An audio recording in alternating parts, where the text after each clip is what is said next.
umaga, Becky. Magandang umaga, Peter. Ang sipag mo naman. Sabi kasi ni Miss Molly na linisin ng gusto ang buong dormitory.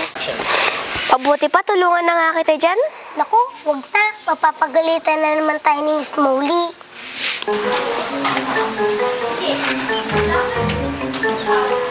Peter! Becky! Huwag nga kayo magsipag-chismisan dyan. Ang aga-aga nagchichismisan kayo. Magsipag-trabaho kayo. Ayusin yung trabaho nyo, ha? Opo, Miss Molly.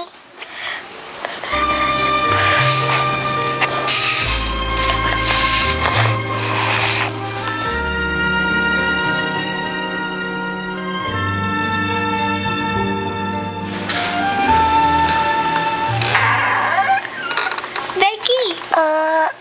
Pasensya na po, pero hindi po ako pwede makipag-usap sa inyo.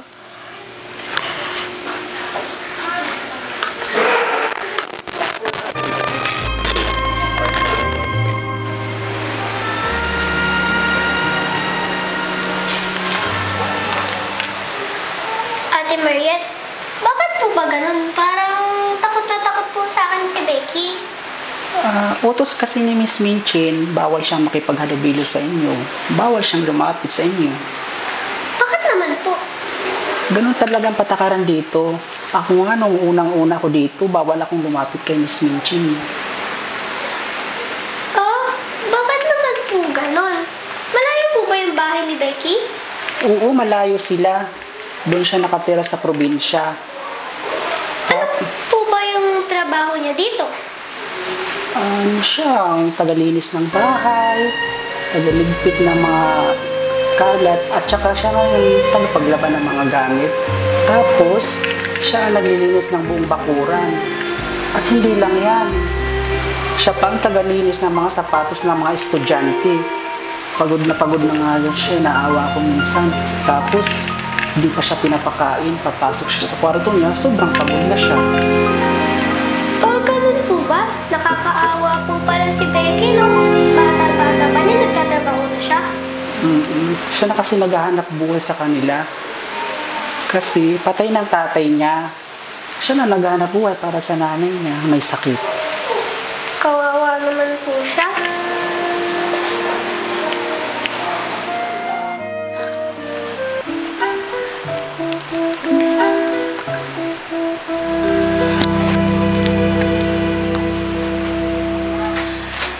Ay, nako. Tumabi ka nga muna dyan, Jessie. Di ba ako tapos dyan, Lavinia? Alam mo, kahit maghapon ka pa tumingin dyan sa salamin, hindi mababago yung itsura mo.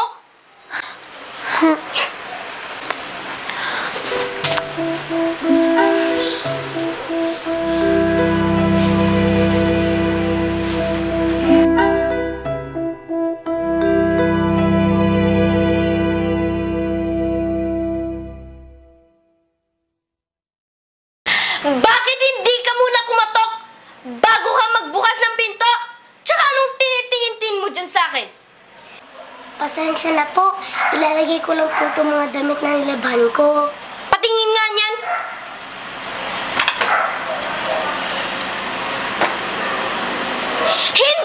Hindi maayos ang pagkalaba mo! Ulitin mo yan! Tsaka, eto, hindi makinis. Tingnan mo nga! Ayusin mo to! Kailangan makinis to at maganda! Pati maganda dapat ang pagkalaban yan!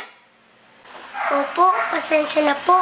Ulitin ko lang po ang laban at linisin. Bilisan mo dyan! Huwag kang magpapabagal.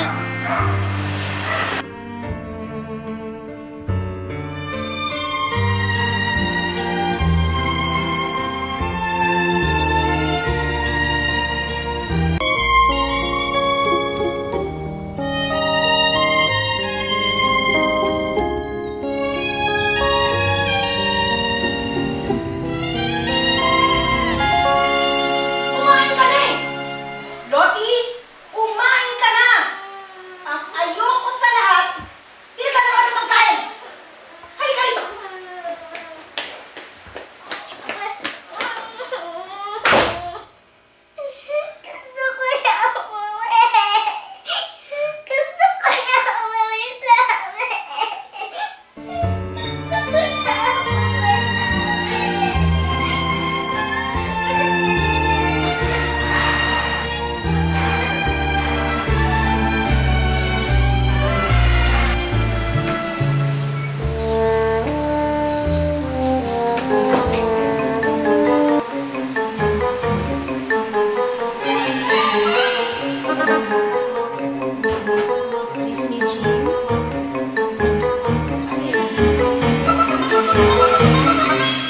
Meron po sana akong gustong sabihin sa inyo.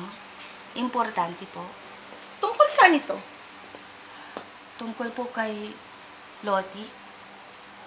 Narinig ko po kasi kanina na gusto niya nang umuwi sa kanila. Nako, Molly, ha?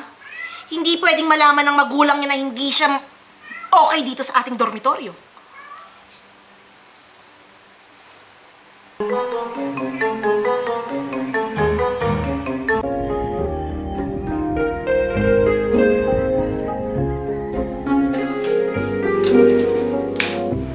Miss Minchin!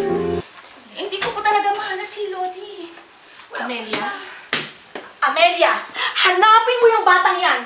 Yang Lottie na yan, hindi ko alam kung saan hanapin. Sa parke, sa palengke, sa flower market, o kung saan man. Hanapin mo yung batang yan. Hindi po pwedeng mawala yan sa atin. Pwede po ba akong tumulong sa paghahanap kay Lottie? Sige, Sarah. Bilang sa'yo naman naniniwala sa'yo si Lottie, sige, magpasama ka sa kanila.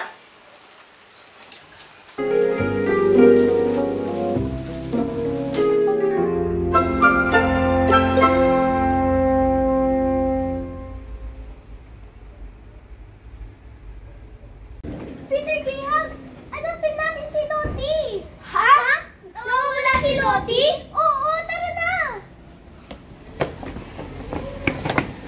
Lottie! Lottie!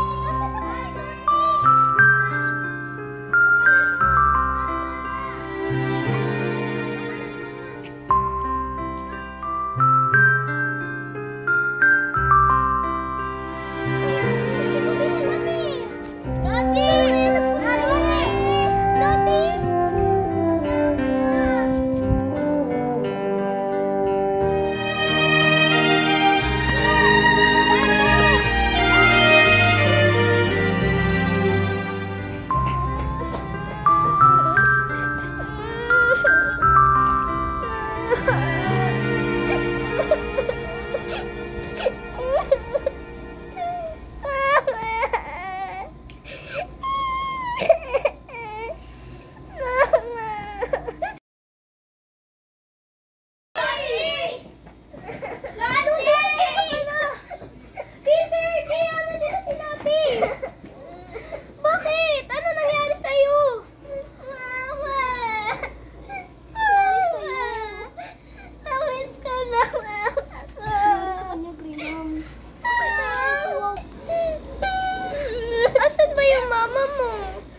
Kasama niya na si Paris sa langit.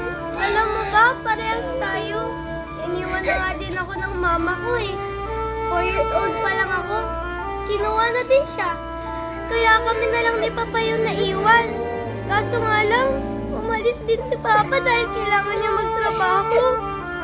Kaya ngayon, si Emily na lang kasama ko. Huwag ka mag-alala, Lottie. Pwede mo ko maging mama.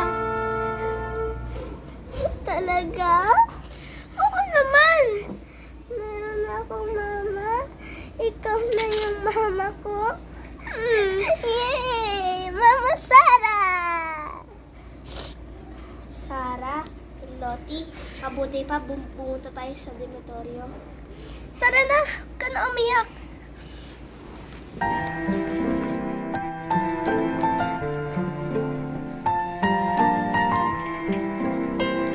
Naku, Sarah, Lottie.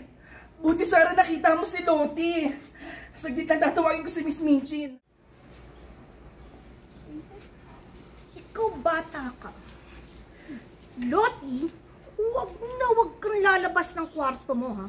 Sige, pumunta ka na sa kwarto mo. Ngayon na!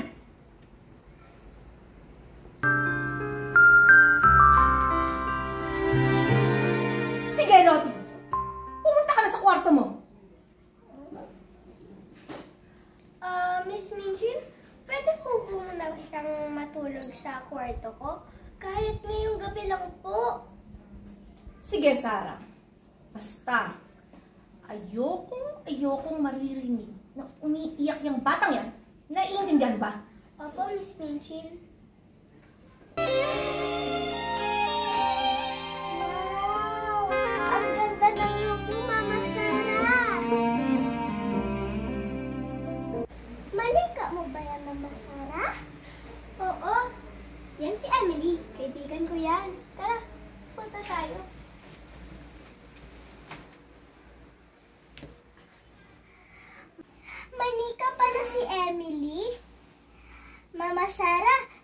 ganda mo, si Emily. Alam mo ba, simula ngayon, kapatid mo na siya. At mama niyo ko. Thank you, Mama Sarah.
Malapit na po mag-start ang klase. Kailangan na mag-bihis ni Lottie. Sige po.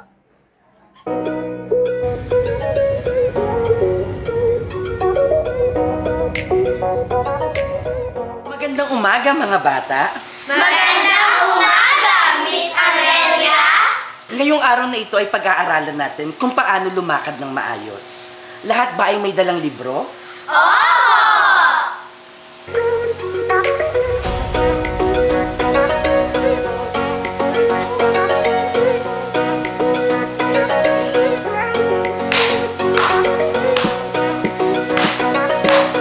Kailangan nakataas ang noo.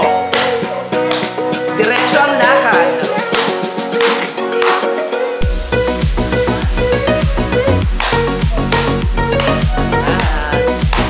Itaas ang noo. Patuloy lang sa paglakad.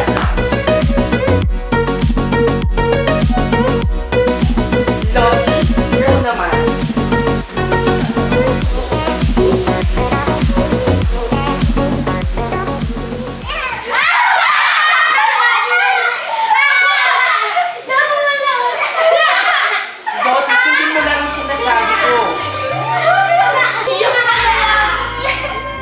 Lottie, sundin mo lang lahat ng sinasabi ko.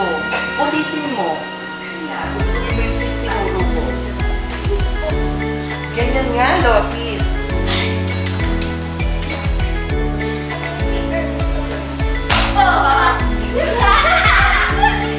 Ay na po, isa pang girly. Emingard, huwag kang kabahan.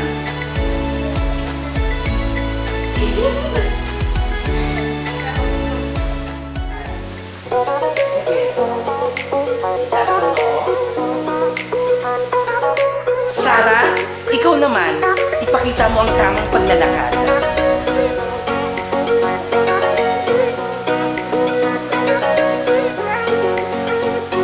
Ganyan nga. Mukha talagang prinsesa si Sarah. Okay, itaas ang noo. Patuloy lang ang paglakad. Ganyan nga mga bata.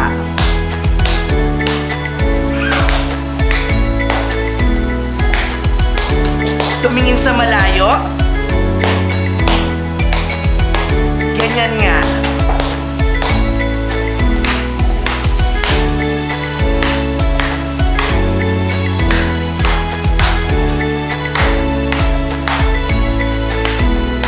Tumingin sa malayo.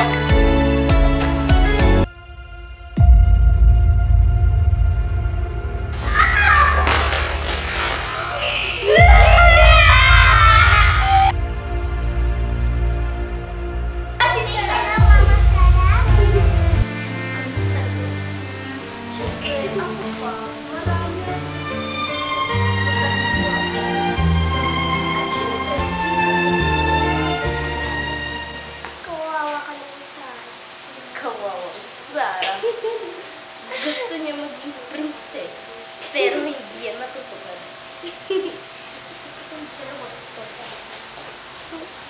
Magaling mga bata. Tapos na ang ating klase.